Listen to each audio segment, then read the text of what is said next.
Алғашында мені сүймейтінін айтты. Сосын үйленгенім қателік деді. Ақыр аяғында мені тастап кетті. Енді не істерімді білмеймін. Жағдайыңыз түсінікті. Рахмет. Келесі кім? Мен есімім Назым. Жасым 31-де. Күйеуім жұмыссыз қалғалы қатты өзгеріп кетті. Ұсақ түйек үшін балаларымды ұратын. Содан кейін өзіме қол көтере бастады. Болған жағдайды түгел айтып бергеніңіз үшін рахмет сізге. Өйткені біз мәселенің анық-қанығын білуіміз керек. Иә, қыздар, мына жерде жасы жағынан ең үлкені мен сияқтымын ғой. Мен де сіздер секілді күйеуімнен осы уақытқа дейін қорлық көріп келдім. Жаңа қыздар айтып жатыр ғой, жаспыз, қайда барамыз, қорқамыз деп. Мұндай жағдай жастық талғамайтын сияқты негізі. Иә, дұрыс айтасыз. Жыл өткен сайын төркінге кетіп қалудың өзі қиынға соғады екен.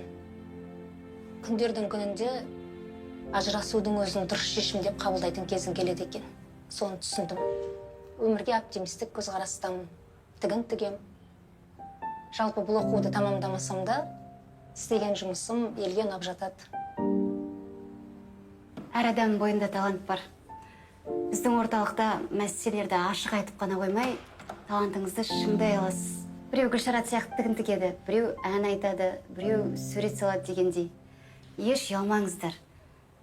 Мүмкіндіктеріңізді көрсетуге тырысыңыздар. Дұрыс айтасыз. Еңбек. Сезім келді. Сөйлесесің бе? Иә, әрине. Ауруханада қанша күн жатты? 2 апта жатқан. Көп қан жоғалтқан. Қазір жағдай қалай? Жақсы, Мақпал алып келді. Жол бойы көңілін аулап сөйлесіп келген екен. Түсінікті. Жүр барайық. Жүр.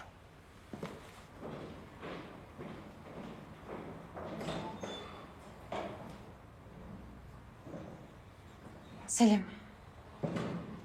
Өңгір қапты ғой.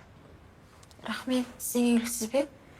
Иә, осы орталықтың негізін қалаушымын. Сіздер өздеріңізді жайлы сезіну үшін қолымыздан келгеннің бәрін істейміз. Иә, маған бұл жер ұнады.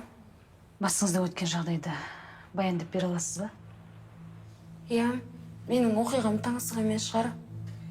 Бір күні танысым дегенде қырындап жүрген жігіт көшеден көріп қалып мені үйге жеткізіп салуға ниет білдірді. Өзінің көлігімен бе? Иә, көлігінің терезелері қараңғыланған екен. Соның салдарынан ішінде отырған адамдарды байқамадым. Көлікке отырғанда аяқ қолымды байлап, әлгі жігіттің үйіне апарды. Бастапқыда не болып жатқанын түсінбедім. Әзіл ме деп ойладым. Үйге кірсем, алдымнан апалар шықты. Орамал салды ма? Иә, орамалды басымнан алып тастаған соң ұрысты. Арсыз, сенің осындай әрекетіңнен кейін сен ешкім алмайды деп дөрекі сөйледі. Ал мен қорқыттым. Үндемедім. Ертесі күні хабаршыларды үйге жіберді. Әкем бастапқыда қарсы болған, кейін келісіпті. Анаңшы? Үйде әкем ғана шешім қабылдайды. Менің жігітке деген сезімімді, некеге келісімімді ешкім менен сұраған жоқ. Содан кейін үйден кетіп қалдың ғой. Иә. Анам мені қолдай ма деп күткен едім. Ауыл мені қолдамақ түгел үйден қуып шықты.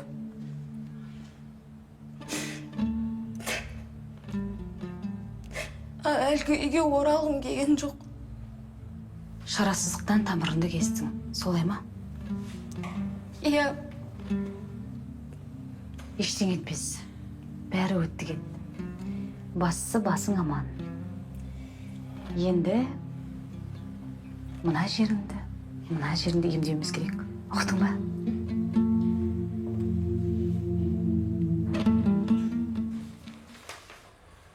Еңлік, сенің бар назарың анау дағдарыс орталығына ауып кеткен сияқты. Енді орталықтағы жұмысымды ретке келтіруім керек қой. Бар күшімді сонда жұмсап жатырмын. Егістік пен дистрибьюция не болады сонда? Алмаз. Бәрін тастап кеткен жоқпын. Керек кезде ғашық көмек қолын созады. Білем, ол қыз орталықтан шықпайды. Оның үстіне сен де көмектесіп жатырсың. Менің де күшім сарқылып барады. Көңіліңе қаяу түсіргім келмейді, бірақ ашып айтайын. Орталықтан шығыны мұндай көп болады деп мен ойлағам жоқ. Саған енді көмектескім келмейді дегің келе ме? Бірден өйтіп айтуға болмайды. Бірақ орталықтың шығынын білсең ғой. Саған көмектескім ақ келеді, бірақ орталықтың шығынын білсең ғой. Иә, кеше есеп-шоттарды қарап шықтым. Ендеше өзің де біліп отыр екенсің ғой. Қызметкерлердің жалақысы менің мойнымда. Ол аз ақша емес. Басқасына көмектесе алмаймын. Оған қоса коммуналдық шығын бар, тамақ, кесе бар. Олардың шығынын қалай жабам? Балалардың ойыншықтары, қонақ үйге керекті заттар есептей бер. Қосымша шығын және көлік те бар. Әкімдіктен көмек сұра деп айттым ғой. Мен бастапқы 2 айында көмектестім. Ары қарай шамам келмейді. Қыздарға көмектесем деп тиынсыз қалатын сияқтымын. Бастапқыда әкімдіктен көмек сұрадым. Олар маған тек ғимарат бере аламыз дейді. Онда сен оларға егер көмектеспесеңдер басқа демеуші іздеймін де. Бірақ ол кезде орталық әкімдікке қарамайды. Қоғамдық ұйым болады де. Одан кімге пайда, кімге зиян? Бұл дегенің кез келген мерекелік іс-шараларда, баспасөз құралдарында бірінші болып әкімдік емес, шығынның басым бөлігін кім төлеп беріп жатыр, солардың аты аталады деген сөз. Мұның да дұрыс шығар. Ойланып көрейін. Осыдан кейін мәселе шешілмесе, бірден маған хабарласыңыздар. Жақсы, рахмет. Рахмет. Сау болыңыздар. Қайырлы күн. Еңлік ханым, сіз неге тұрсыз? Сізге әрқашан есігіміз ашық, кіріңіз. Рахмет. Отырыңыз.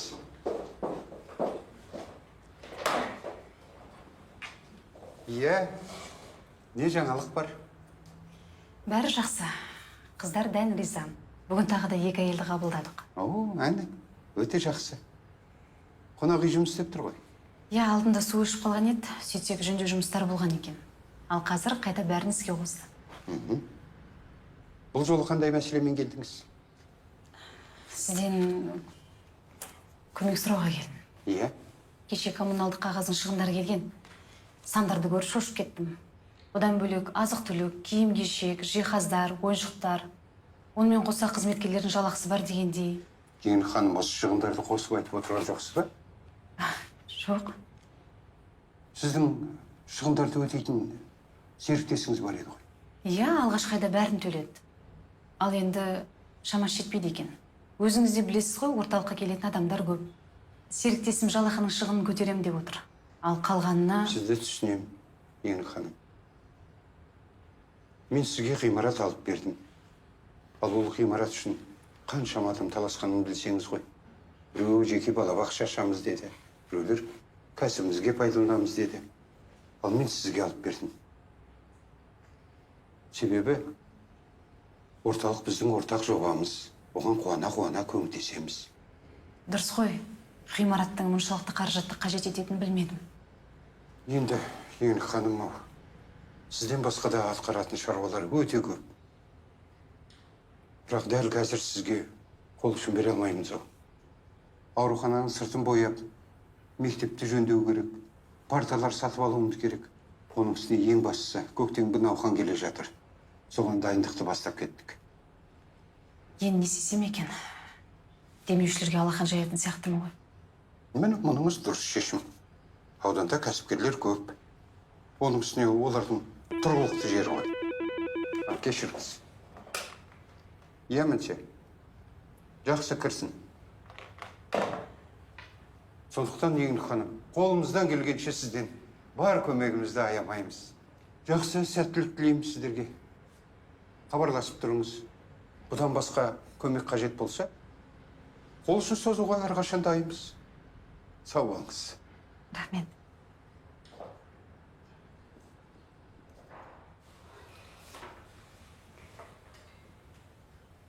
әкім бас тартты ма? Иә, үзілді кесілді бас тартты. Енді не істейміз? Біздегі жұмысшылардың көбі еріктілер. Сен де тегін жүрсің ғой. Мені қойшы. Мен ана жұмыстан жалақы алам. Сол да жетеді. Тым құрғанда оларды тамақтандырып, үйіне жеткізуіміз керек. Негізі қыздар, әкім дұрыс айтады. Орталық шығынын өзі көтеру керек.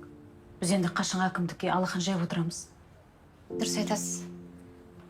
Демеушілер іздегеніміз дұрыс шығар мүмкін. Қол ұшын берер біреу табылар. Шаудыр, мен оларды қалай іздеймін, қайдан табам? Онда ақша сұрап қана қоймай, орталықта іс-шара өткізейік. Соған қаражат құятын демеуші іздейміз. Негізі дұрыс айтасың. Психологтың тренингі немесе басқа іске қатысты шеберлік сабағын ұйымдастырайық. Еңліксіз дұрыс айтасыз. Қазір сән әлеміне қызығып жүргендер өте көп. Дизайнерлік шеберлік сабақтарын ұйымдастырсақ та болады. Менің бір таныс дизайнерім бар еді, Санду Арыс деген, танисыздар ма? Иә, естуім бар. Бірақ олар бізбен тегін жұмыс істемейтін шығар. Ол кісінің әлеуметтік жобаларды қолдайтынын естіген. Онда оған хабарласып көрейік. Әйелдер мен балаларға арналған жобаға қызығатын компаниялардың тізімін дайындашы.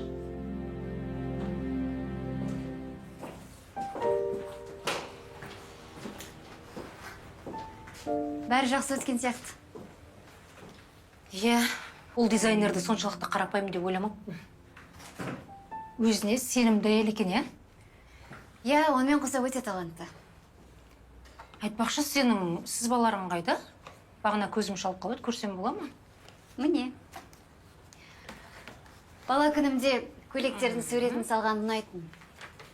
Бірақ бойымда эскиз салатын қабілет бар деп ойламаппын. Сенің дизайнердің эскизі бойынша тіккен белдемшең маған ұнады. Өте әдемі. Тура сондай белдемшек киер едім. Иә, өзіме де ұнады. Дизайнер эскизіме кішкене ғана өзгеріс енгізді. Соған қарағанда жұмысым ұнаған сияқты. Қыздар, мен қоймаға апар деп еді. Қойма қайда? Дәлізбен тіке жүресіңде солға қарай бұрыласың. Сезім, әзірге осы жерге қалдыра сал. Сосын апарамыз. Бәрі қайтып кетті ме? Әлі жиналып жатыр, біраз қыз бар. Жүр, олар шығарып салайық. Айтпақшы, демеушілермен сөйлесіп, шара туралы пікірлерін білуіміз керек. Жүр.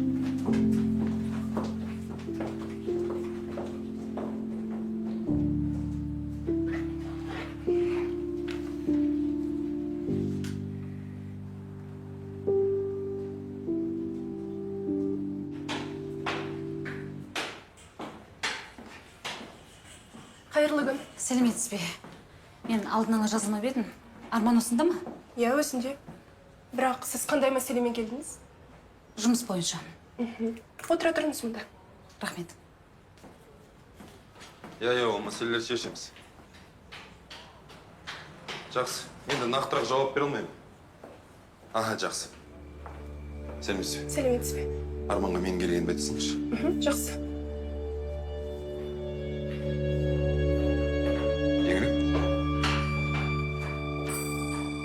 Игілік, тоқта.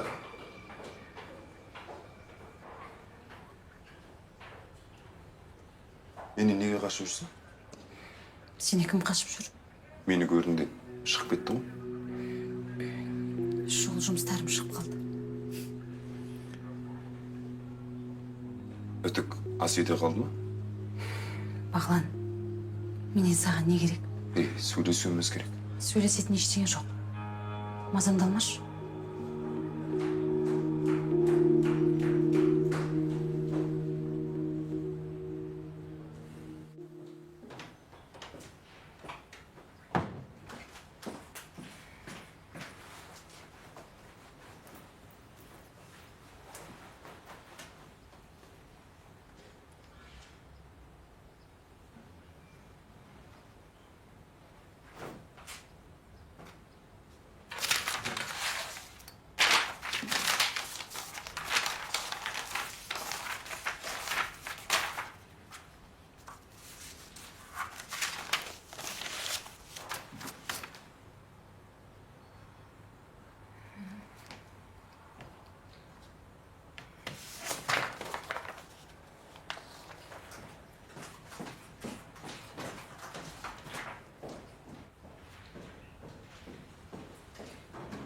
Сезім, Мені қорқытып жібердіңіз ғой?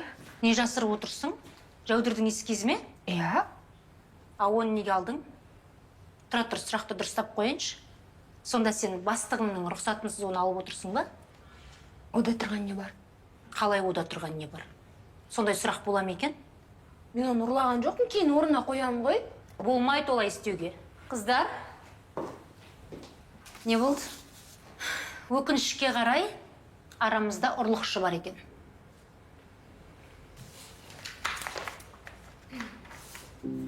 Менің шығармашылығымның жанкүйері ме? Еңлік маған кез келген кабинетке кіруге болатынын айтқан, бірақ сіздің кабинетіңізге кіруге болмайтынын білген жоқпын. Ештеңе етпейді. Кабинетте маңызды құжаттар бар. Бастысы солар жоғалмаса болды. Дегенмен де сезім. Ол ортақ зал емес, жеке кабинет. Ал осы жерде емін-еркін жүріп тұруыңа болады. Түсінікті ме? Мына ескіз әдемі екен. Бұған қарап әдемі көйлек тігуге болады. Рахмет, бір қуанып қалдым. Сен өзің эскиз салып үйренгің келмей ме? Менің қолымнан келеді деп ойлайсыз ба? Көру керек. Кім білсін? Мүмкін арамызда ұлы дизайнер отырған шығар.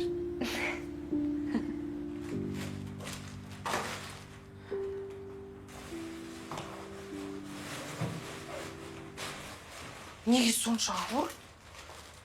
Азық-түлік пе? Иә. Кешке дүкенге баруға ерінем. Сол үшін қазір алдым. Үйге апаруға көмектесейін бе? Жоға.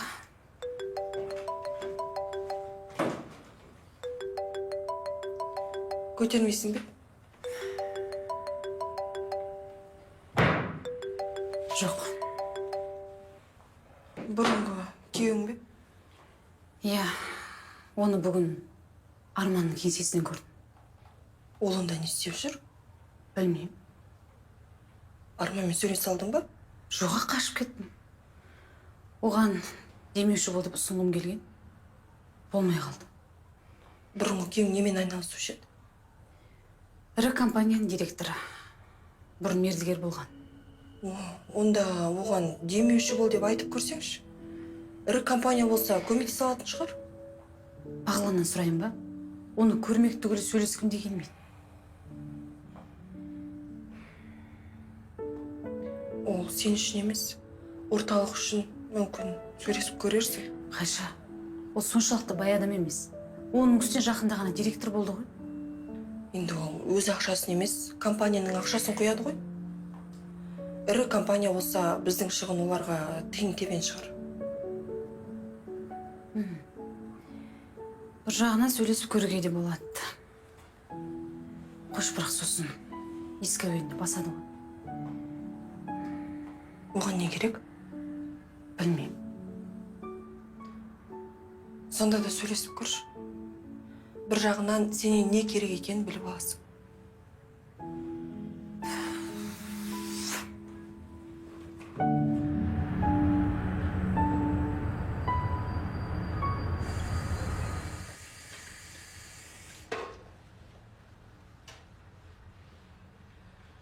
Алай. Бұл үйде бір емес 10 бойдақ тұратын сияқты. Үй ластып, еңліктің миын жеуші едіңіз. Енді маған көштіңіз бе? Әйелің ешқашан тазалыққа мән бермеген. Ал жұмысқа шыққан кезде тіптен мұтты. Қойыңызшы апа. Онда ештеңесі жоқ. Сіз тырнақ астынан кір іздейсіз, болды, басқа ештеңе емес. Иә, шешең қатыгез. Қатыгездіктен баласына жаны ашып, мына үйіңді жинап жүр. Апа, мен сізге жалынып өтіндім бе, осы үйді жинап беріңізші деп. Киімім таза, тамағым бар. Басқа не керек? Шұжықты тамақ деп тұрсың ба? Қазір маған жұмыстан хабарласып отыр. Иә. Алло. Ол сен бе? Өңім түсін бе? Менімен сөйлескің келіп жүрген өзің. Саған қояр бір шартым бар. Орындасаң сөйлесейік. Айта бер. Қазір ауданнан дағдарыс орталығын ашып жатырмын. Жұмыс баяу жүріп жатыр. Иә, ол жайында естіген, қаладағы орталық сияқты. Иә, қазір қиын болып тұр. Өйткені әкімдікте ғимарат берді.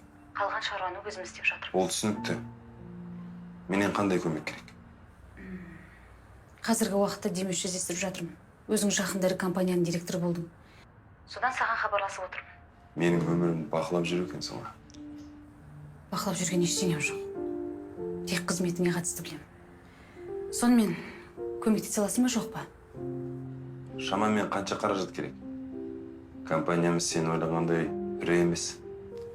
Ай сайын келетін қонақтардың тамағы, психологтардың жалақысы, коммуналдық шығындар мен киім-кешек, қағаз қаламға жұмсалатын қаражат бар деген сияқты. Тоқташ, шынымен осының бәріне мені көмектесе алады деп тұрсың ба?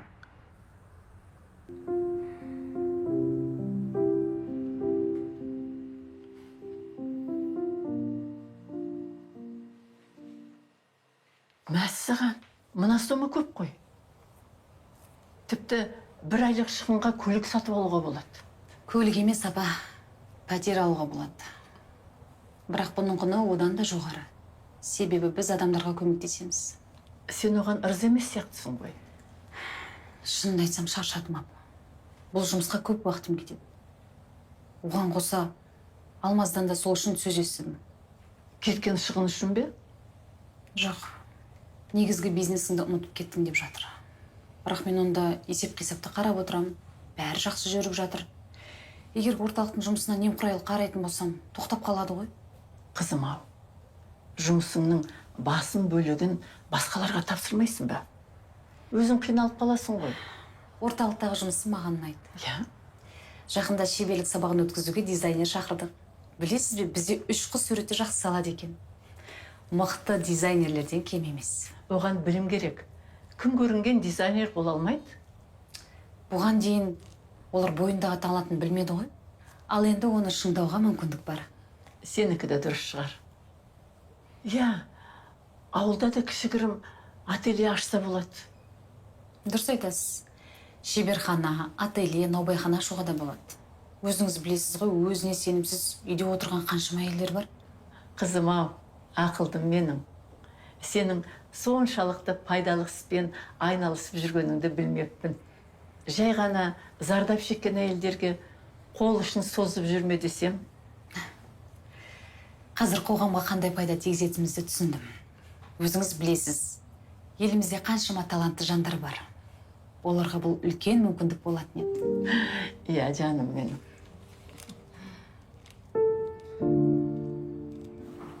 Мына жерде киім мен эскиз.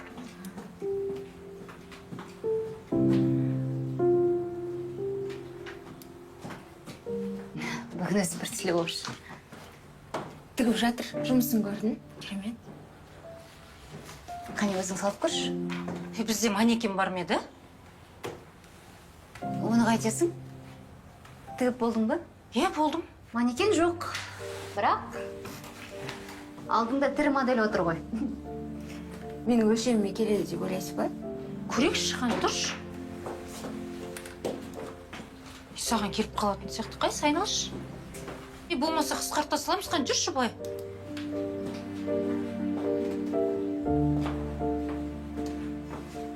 Мінекей модель. Қыздар, маған бір ой келді. Сән көрсетілімін ұйымдастырайық. Соның арқасында демеуші табамыз. Бізде эскиз бен көйлек аз ғой. Өз басым күні-түні жұмыс істеуге дайынмын. Идея жетеді. Онда мен пішіп, бәрін тігуге тырысайын, бірақ маған көмекші керек болады. Мен көмектесе алам. О, Керемет.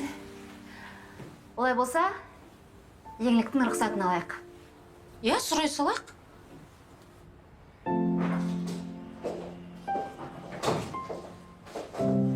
Еңлік, сіз осында екенсіз ғой.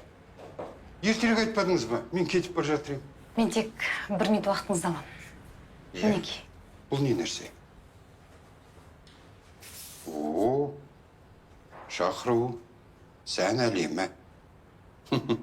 Шынымды айтсам, мұндай шараға барып көрмеппін. Міндетті түрде келіңіз. Бұл іс-шара ерекше болмақ. Жақсы. уәде бере алмаймын. Бірақ келуге тырысамын. Жарайды. Сау болыңыз. Сау болыңыз.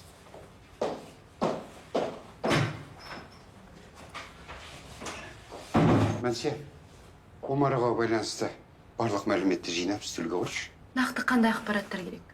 Енді сауда айналымы, соңғы айларда төлеген салығы, тапсырыс берушілер, қысқасы барлық мәлімет қажет. Жарайды.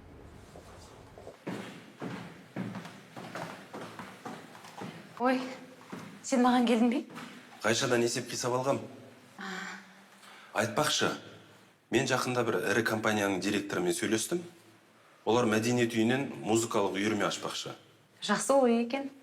Ғимараттың жөндеу жұмыстары, музыкалық аспаптар, мұғалімдердің жалақысын толық мойындарына алады. Сен орталықтарыңда билейтін, аспапта ойнайтын қыздар бар деп едің ғой. Иә. Қыздар сонда жіберсем бола ма? Әрине. Олармен келісіп, небір шеберханалар ашуға болады. Актер шеберлігі, көркем сөз. Рахмет. Біздің орталықтың жұмысы сені аса қызықтырмай ма десем.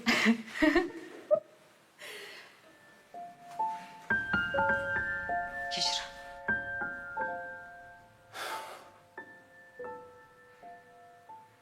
Жақсы, мен кетейін. Иә. Сосын ерлікпен кездесуді ұмытпашы. Біз үшін маңызды кездесу ол. Жақсы, ұмытпаймын. Көріскенше. Жақсы. Кеше жұмыс тоқтап қалды. Енді екі есе қарқынды жұмыс істеп, көкөністерді жеткізу керек. Дүкендер күтіп қалды. Еңлік, саған қонақ келіп тұр. Кім кірсін? Сенің бұрынғы күйеуің Бағлан. Сымбатты, әрі бойы ұзын жігіт деп ойламаппын. Ой, қош. Ол не дейді? Жеке шаруам бар дейді.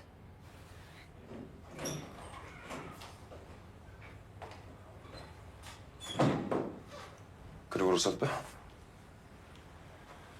Сен кеңсеңді іздеп әрен таптым. Неге іздедің? Оны өзін айт.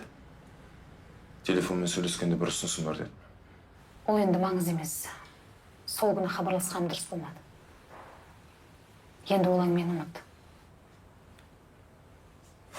Қойшы. Өкінішті. Мен бір нәрсе ойластырып келсем. Мені меңзеп отырсың. Мен сенің орталығына көмектессем, сен менімен сөйлесем дегенсің. Біз енді ақшалай көмектесе алмаймыз дегенмен, бартер ұсынуға болады. Мынау жақсы идея ғой. Мен сізбен сөйлесуге жарамаймын ба? Оны бастығыңыздан сұраңыз. Сіз немен айналысасыз? Кондитерлік фабрикаларға құрылғылар дайындаймыз. Мәссаған.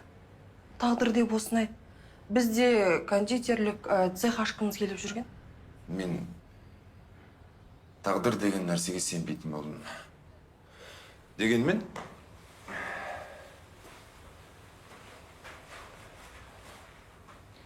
бірге жұмыс істеп көрсек болады. Басеке, не дейсіз?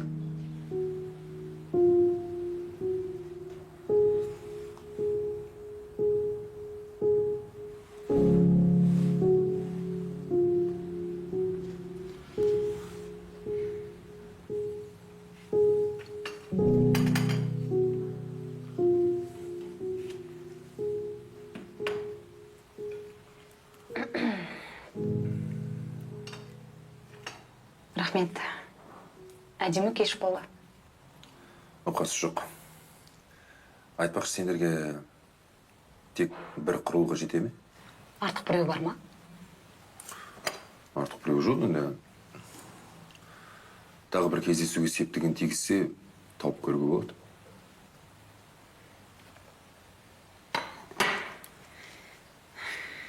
Бағлан, шыныңды айтшы. Осының барлығы саған не үшін керек? Өзім де білмеймін. Мүмкін жан қалауы шығар. Кондитерлік цехқа тек бір құрылғы жеткілікті. Өкінішті. Есесіне 20 төсек жабдығы, 15 компьютер, ойын бөлмесіне ойыншықтар керек. Керек заттардың тізімін қай жерден алсаң болады. Әбден қу болыпсың ғой, Жалым отырғаным жоқ. Өзің сұраған соң айттым. Жарайды. Ертең Ғайшаға хабарласам.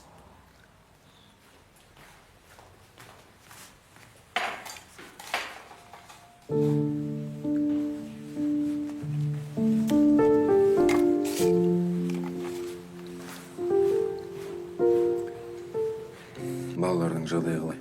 Анаңда бәрі дұрыс па? Жақсы. Өздеріне сұрасаң да болатын еді ғой. Айтпақшы, Диас әкем қашан келеді деп сұрап жүрген. Шынымды айтсам, балаларыма бөтен адам сияқты барып қайту өте қиын. Бұған үйренісуге уақыт керек шығар. Қысқасы Диас қайта сал. Жақын күндер бар.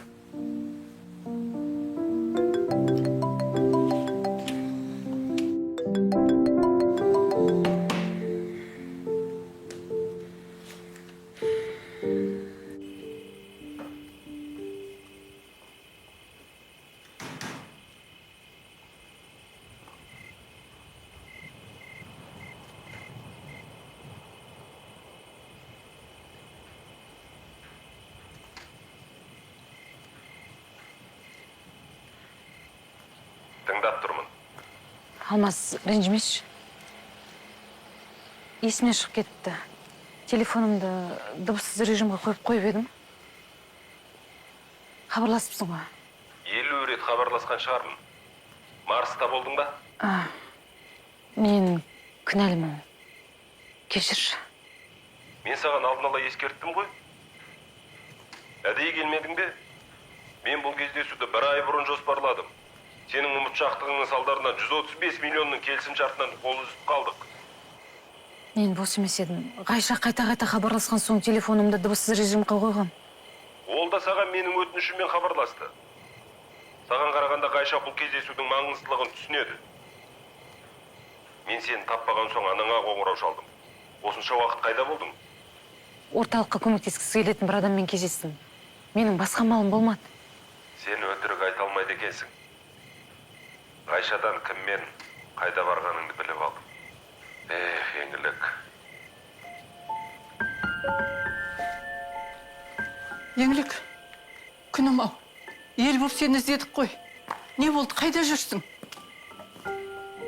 Маңызды кездесуге барамын деп апа. Тағы бір кездесуінің бар екенін ұмытып кетіп. Алмас пен Ғайша қайта хабарласты. Олардың мен туралы не ойлайтынын білдім. Біреумен ренжісіп қалдым ба? Апа, мақсатыңызға жету үшін қандай әрекетке барар едіңіз? Мақсатың қандай екеніне байланысты ғой, қызым. Адамдар үшін, орталыққа көмек сұрап келетін қыздар үшін не істер едіңіз? Қорқытпай не болғанын айтшы. Қысқасы, бүгін Бағланмен кешкі асқа барды. Ол кім, серіктесің бе? Бұрынғы күйеуім апа. Жарайды, мен жатайын, шаршап тұрмын. Жақсы.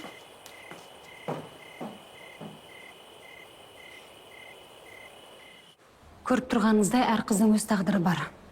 Және өте аянышты. Әйтпесе олар біздің орталыққа келмес еді. Олардың бәрі осында тұра ма? Қонақ үйіміз үлкен емес. Кейде сыймай жатса, 1-2 қыз менің үйімде, немесе қызметкерлердің үйінде тұрады. Сәлеметсіз бе? Сәлеметсіңдер. Наурыз құтты болсын. Бірге болсын. Оған олар қалай қарайды? Енді түсіністік танытуға тырысады. Біз кез келген адамды үйге апармаймыз ғой. Айта кететін жайт, біздің орталықтың тағы бір мақсаты осында келген әйелдердің талантын анықтап, ашуға тырысамыз. Сөйтсек барлығы шетінен талант екен. Еңлік ханым, мен еліміздің талай өңірлерінде болып жүрмін ғой. Сонда көзім жеткені, біздің елде талант көп. Дұрыс айтасыз. Бұл қыздың есімі Жәудір. Сәлеметсіз бе?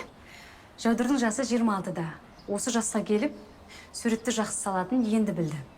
Қазір оның эскиздері бойынша танымал дизайнер, сән көрсетіліміне арналған көйлектерді тігеді. О, жарайсың қызым. Рахмет аға. Қазір мен тексеріп келейін барын. Ондай қыздар бізде өте көп. Мысалы, мына кондитерлік цехта 3 қыз жұмыс істейді. Жақында біздің өнімдерді арзан бағамен әлеуметтік дүкендерге сатылымға қоямыз. Бұл әрі табыс және қыздардың жаңа мамандық игеруіне үлкен мүмкіндік. Жан-жақты ойластырыпсыздар. Енді біз әкімдікке қараймыз ғой. Сапасыз жұмыс істемеуге тырысамыз. Айтпақшы аға, жақында бір мектеппен келіссөз жүргізіп жатырмыз. Егер олар келісетін болса, қыздарым би үйірмесіне қатыса алады. Бұл өте құптарлы қыз. Ең бастысы біздің әкімдіктен қаржы сұрамайтын болдыңыздар ғой. Енді сіздің мазаңызды алмауға тырысамыз. Жақсы. Кешіріңіздер, бәрі дайын. Жүріңіз аға, барайық. Барайық.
О, сезім, сен бүгінгі кештің қаншайымы болдың? Қойыңыз. Дұрыс айтады. Мына көйлек саған құйып қойғандай. Мүмкін сен модель болып көрерсің. Бүгінгі кеш мансап жолындағы алғашқы қадамың болсын. Бұл көйлек сенің алғашқы костюмың. Сондықтан мен саған бұны сыйға тартам. Сондай жарасып. Ой, рахмет. Маған көйлек ұнады. Қыздар, құттықтаймын. Жәудір, мен жаңа ғана демеушілермен сөйлестім. Сіздің көйлектеріңіз бәрінің көңілінен шықты. Дизайнерлік қабілетіңіздің барына еш күмәнім жоқ. Солай ма? Көп рахмет. Және менің сізге жақсы жаңалығым бар. Өз компаниямда жұмыс істеуге шақырамын. Шын айтасыз ба? Иә, әрине. Сіз сияқты адамдар компаниямызға өте қажет. Негізі, бұл көйлектер ұжымдық еңбектің жемісі. Солай ма? Онда сізді де компанияға шақырамын. Рахмет. Бірақ жетекшілеріңізден сұрау керек шығар, е? Оған еш алаң болмаңыз. Ол кісі біз үшін тек қуанады. Жарайды. Онда сіздерді күтемін. Рахмет, тағы да құттықтаймын.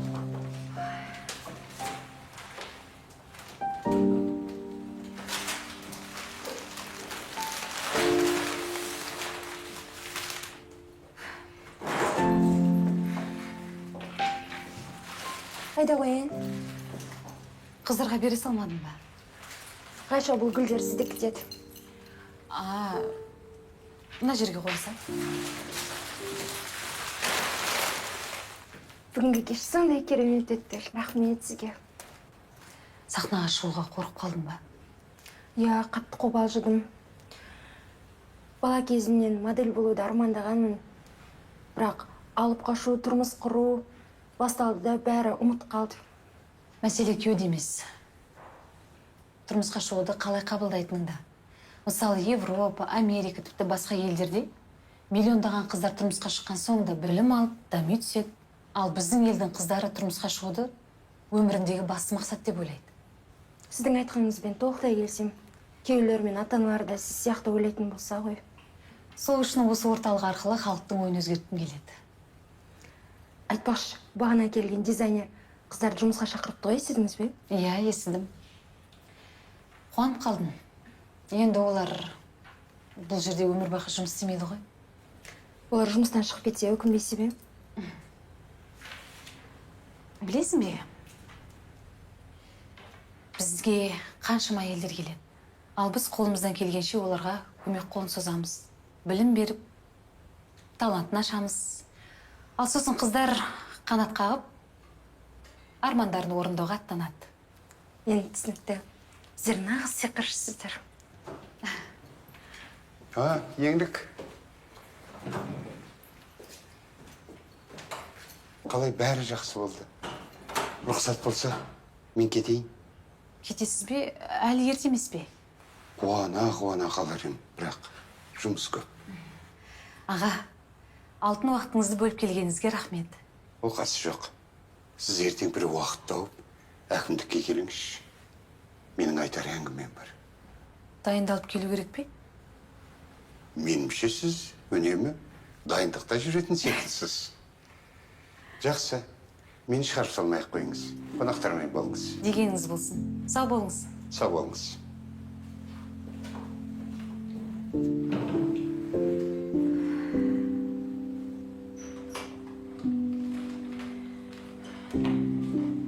Анам келді.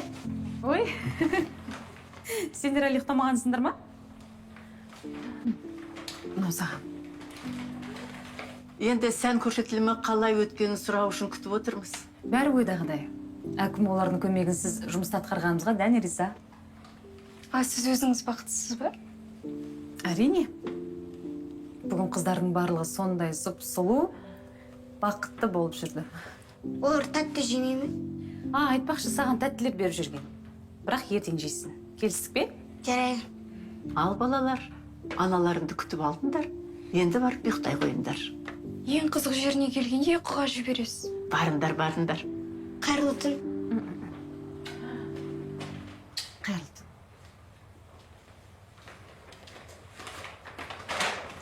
Шай ішейік, қызым. Иә, шай ішейік, апа. Алмас келмеді ме? Ол маған ренжіп қалды. Не істерімді білмей отырмын. Сен ерігіп жүрген жоқсың ғой. Бағлан кондитерлік цехке қажетті құрылғы берді. Ол да аз көмек емес. Иә, ол бірақ орталықтың қамы үшін. Ал екінші рет бизнесіміз үшін жолықтық. Қанша ақшадан қалдыңдар? 100 миллион ба? 135. Мәссаған. Бірақ сол ақшадан қағылдық деп ашу үстіне айта салған сияқты. Мен ауырып қалды деп келіссөзді өзі жүргізе берсе болады ғой? Онда неге ренжулі? Білмеймін.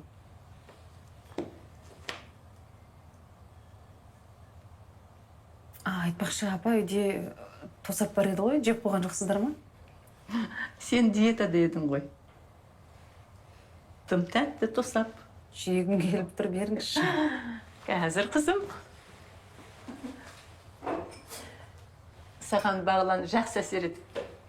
35-тегі келіншекке ұқсап, кішкене салмақ қос. Апа, артық салмақ қосқым келмейді. Бүгін таң атпастан аудандық әкімдіктен хабарласты. Сіздің жетістіктеріңізді көріпті. Солай ма? Енді жұрттың бәрінде қазір Инстаграм бар ғой. Мен мұны өзімді көрсету үшін істеген жоқпын. Сенем. Мінекей, нағыз жетістіктің артықшылығы да осында. Қазіргі таңда әлеуметтік сала өте маңызды болып тұр. Сондықтан сіз туралы айтуы өте заңды. Қазіргі уақытта әлеуметтік сала маңызды, әрі ең қиыны. Келісем. Жақында сіздің құжаттарыңызбен танысып шықтым. Осы орталыққа қаражатты қайдан тауып жүргеніңіз мен үшін қызық болды. Енді тексеру жүргізбей-ақ менен сұрауға болмады ма? Онда сіз маған табысыңыздың жартысынан көбін орталыққа жұмсайтыныңызды айтпас едіңіз ғой. Менен жақсы кәсіпкер шықпайтын сияқты. Керісінше, сіз өте дұрыс жол таңдадыңыз. Бірақ мемлекеттік емес ұйым ретінде тіркелуге кеңес беремін. Есесіне мемлекеттік грант алуға мүмкіндігіңіз болады. Шынында. Мен бұл туралы ойламаппын. Кеңесіңізге рахмет. Иә, Мәнсе. Иә, жиналыс есінде. Қазір барам. Жарайды, мен барайын. Еңлік ханым, менде бір жаңалық бар. Естіген шығарсыз. Мен жақында зейнетке шығам. Оның үстіне әкімдік қызметімнің де мерзімі аяқталуға жақын қалды. Иә, естідім. Бірақ тағы сайлауға түсетін шығарсыз. Сіз болмасаңыз біз қалай жұмыс істейміз? Мен жүйенің бір бөлшегі ғанамын. Жүйе қазір өзгеріп, мемлекетте саяси реформалар жүріп жатыр. Жақында ауыл әкімдерінің сайлауы болады. Мен саясаттан алыс адаммын ғой. Менің сізге осы сайлауға үміткер ретінде қатыссаңыз деген ұсынысым бар. Әзілдеп отырсыз ба? Менен қандай әкім шығады? Еңлік ханым, бұл қызмет өңірге пайдасы мол іс атқаруға мүмкіндік береді. Сіздің еңбегіңіз орасан зор. Рахмет, біраз еңбек еттік. Енді жастарға кезек беру керек. Ал сіз жаңаша ойлай білесіз. Бұл қызметке лайықтылардың біреуі сіз деп ойлаймын. Ойлануға уақыт беріңіз. Ұзақ ойланатын уақыт жоқ. Сайлау жақындап қалды. Түсіндім. Сау болыңыз. Жақсы.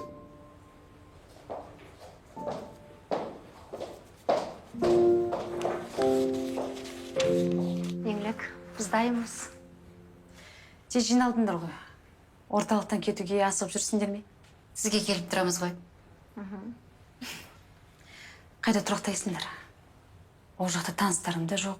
Алаңдамаңыз, институттағы жатақханадан орын беретін болды, сол жерде тұрамыз. Алғашында жатақханада тұрамыз, кейін несиеге пәтер алуға көмектеседі. Қыздар, сендер үшін шын жүректен қуаныштымын. Еңлік, сізге көп рахмет, алғысым шексіз. Осы уақытқа дейін бір үйдің баласындай болып кеттік. Қимай тұрған. Мен де сендерді қимаймын. Сендерге де өз жолдарында табатын уақыт келді. Бірақ бәрі қолдарынан келетініне сенімсіңдер ме? Әрине, осыдан 1 жыл бұрын күл-талқан шыққан өмірімді қалай өзгертетінді білмей жүрдім. Енді міне, үлкен компанияға дизайнер ретінде шақырып жатыр. Ал мен ештеңеден қорықпаймын. Жасым 40-қа келіп, өмірімді жаңадан бастайын деп жатырмын десем қателеспеспін. Иә, дұрыс айтасыңдар. Такси келді. Ал, қоштасайық, сәт сапар. Қайда жүрсеңдер де сәттілік серіктерің болсын. Рахмет, сізге алғысым шексіз. Сау болыңыз, Еңлік. Кездескенше. Жолдарың болсын.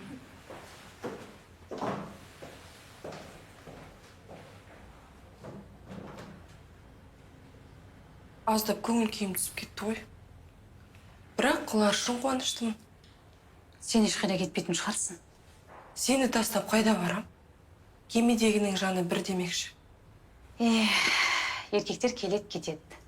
Ал әйелдердің достығы мәңгілік қой.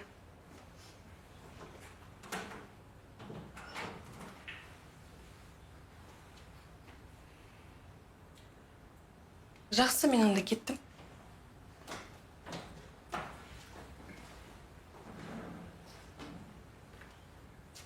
Еркектер демекші, мен